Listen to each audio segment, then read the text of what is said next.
40 years prior, another superstar had a commercial for Christmas Day.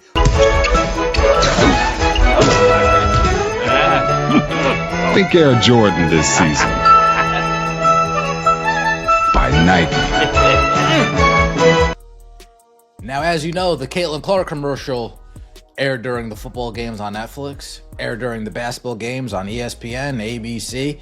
The Nike commercial came at the perfect time as far as Christmas release goes. Yeah, of all the past commercials they've dropped over the last 5 to 10 years, this Caitlin Clark From Anywhere campaign seems to be the most creative that Nike has been. The Caitlin Clark commercial strategically aired during Netflix's football games and ESPN, ABC's basketball broadcasts, positioning Nike's latest campaign at the perfect moment for maximum Christmas impact. While Nike has released numerous commercials over the past decade, this From Anywhere campaign featuring Caitlin Clark stands out as potentially their most creative work in years. This wasn't merely another holiday advertisement casually dropped into the rotation. At first glance, it appeared routine, just another seasonal marketing push. But when you slow down and examine the deliberate timing, strategic placement, and stark contrasts with other campaigns, something far more significant emerges. Nike didn't simply release commercials on Christmas Day to capitalize on viewership. They crafted a powerful statement about who they believe will define their brand's future trajectory.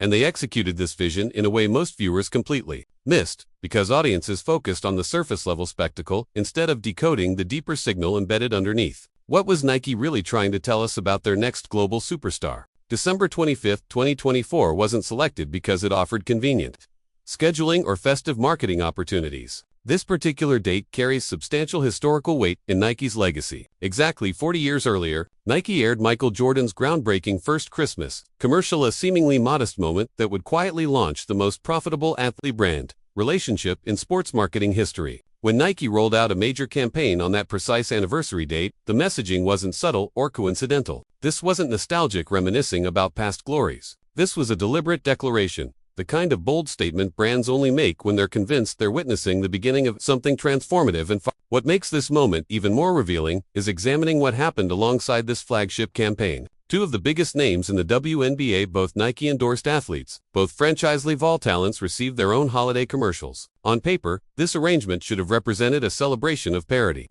balanced investment, and equal commitment to multiple stars. But when you place these two advertisements side by side and analyze them critically, the differences aren't minor, they're jarring and impossible to ignore. One commercial feels meticulously crafted as a legacy-defining moment. The other feels like a contractual obligation that needed completion before year. This disparity is where the real story begins to unfold. Because this situation isn't about determining who's superior on the basketball court, who deserves more public respect, or whose fan base generates more online engagement. This is fundamentally about how corporate power actually operates behind carefully managed public images. Brands don't announce their true priorities through press releases and official statements. They reveal priorities through budget allocations, creative risk-taking, symbolic messaging, and strategic timing. Once you recognize how Nike played this particular hand, the pattern becomes impossible to unsee. So what does this tell us about Nike's real strategy for women's basketball?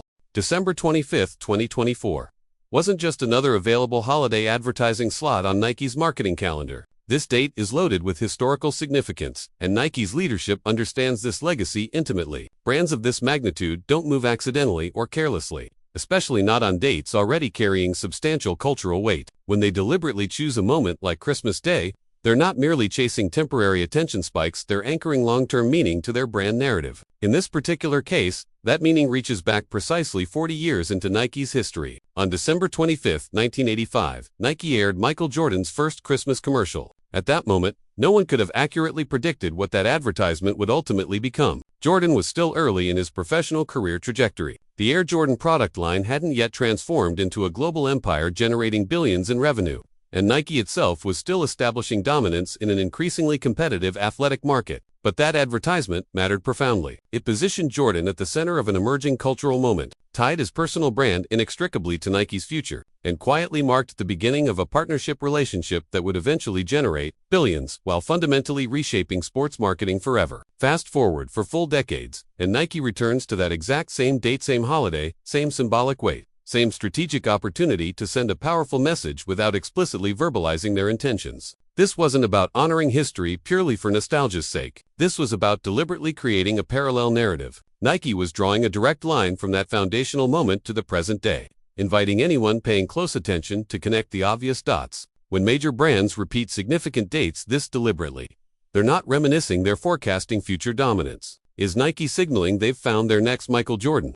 That's precisely what makes this timing impossible to dismiss as coincidence. Christmas Day consistently ranks as the single biggest viewing day annually for sports and entertainment content. Families gather together, televisions remain on throughout the day, and audience attention reaches peak levels. If Nike's sole objective was achieving maximum reach and impressions, they could have selected any major sporting event or high-profile entertainment moment throughout the year. But choosing this specific date with this specific historical baggage signals clear intent and strategic thinking. It strongly suggests Nike believes the athlete tied to this particular moment isn't just relevant for current market conditions, but foundational to everything that comes next in their business strategy. Once you recognize this pattern, everything else in their approach starts clicking into place with crystal clarity. The production scale becomes significant. The storytelling choices reveal deeper meaning. The emotional callbacks to past campaigns aren't accidental. They all become integral components of a larger narrative Nike has successfully deployed before, a proven narrative that essentially communicates. We've watched this exact movie play out once already with Jordan,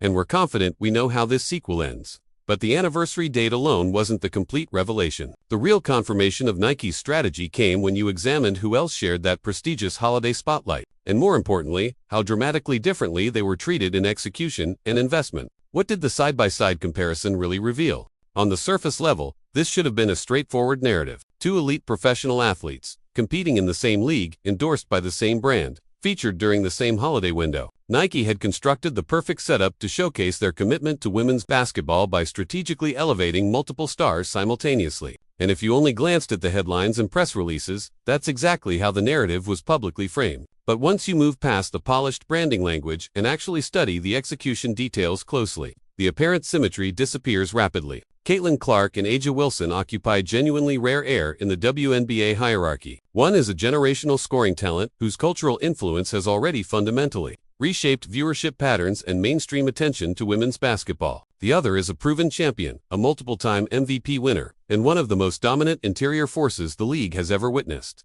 There's no serious basketball argument that diminishes either athlete's resume or accomplishments. That's crucial to establish up front because what follows has absolutely nothing to do with on-court merit or performance. This analysis is about how a major corporation chooses to project value off the court through marketing investment. Both athletes are signed to Nike. Both are positioned as cornerstones of the league's future. Both received holiday commercials during the same season. That alignment alone suggests parity and equal treatment. But that parity vanishes instantly the moment you stop simply counting appearances and start rigorously examining investment levels, production budgets. Creative, risk-taking, narrative depth, distribution strategy, breadth, these are the specific areas where brands reveal who they're actually betting on for long-term dominance. And the gap here wasn't subtle or debatable, it was glaring. One campaign felt expansive, intentional, and deeply rooted in personal mythology. The other felt contained, safe, and strangely small for an athlete of that stature. Not because the player lacked star power or marketability, but because the brand consciously chose not to build around it in the same way. When that happens, it sends a message that extends far beyond a single commercial.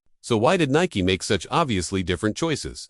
This glaring disparity is precisely where fans started asking uncomfortable but necessary questions. If Nike publicly champions equality in investment and opportunity across their athlete portfolio, why did these two advertisements feel like they originated from entirely different creative universes operating under different mandates? Why did one rollout feel like the opening chapter of an ambitious long-term vision while the other felt like a moment deliberately designed to pass quickly without leaving a memorable footprint? The answer isn't emotional or subjective, it's coldly strategic. Nike didn't make an accidental mistake here. They made a calculated decision, and to truly understand what that decision reveals about their priorities, you must examine each commercial on its own terms with critical analysis. Because once you do that comparative work, the contrast becomes impossible to explain away or rationalize. What do the commercials themselves reveal about Nike's real priorities? A'ja Wilson's position in the WNBA isn't remotely up for debate or discussion. She's earned her elite status through sustained dominance, remarkable consistency, and championship success. Multiple MVP awards, a title, years of being the player opposing teams must specifically scheme around. When an athlete with that impressive resume receives a signature shoe in a major holiday commercial, The expectation is crystal clear. This should feel momentous and significant. It should feel like a genuine celebration of everything she's built throughout her career. That's precisely why so many people were watching closely when Nike finally rolled out her commercial spot. Leading up to the release, there had already been quiet tension building around the timing of her signature shoe launch. Wilson herself had been publicly open about wanting the rollout handled properly and respectfully, and multiple reports suggested there were frustrations behind the scenes about delays and execution issues. Nothing explosive or scandalous, but enough for fans to sense that this moment carried real personal significance for her. This wasn't just another routine endorsement deal. It was supposed to be a career milestone. Then the commercial finally dropped, and the reaction was notably muted. Not because it was offensive or poorly made from a technical standpoint, but because it felt surprisingly small and underwhelming. The concept centered around a familiar nursery rhyme, lightly rewritten to incorporate her name, layered over standard basketball visuals. There was no deeper narrative to pull viewers in emotionally, no memorable moment that made you stop and think, no hook that lingered in your mind once the advertisement ended. It played, it passed, and it moved on without impact. For an athlete of Wilson's caliber and accomplishments, that simplicity didn't read as intentional minimalism. It read as a missed opportunity. There was no broader campaign built around the core idea, no catchphrase designed to travel beyond the screen, no challenge, no calendar response element, no cultural thread for fans to grab onto and amplify. It felt like a standalone piece created primarily to fulfill a contractual requirement rather than ignite a cultural movement. What does this reveal about Nike's long-term vision for women's basketball marketing?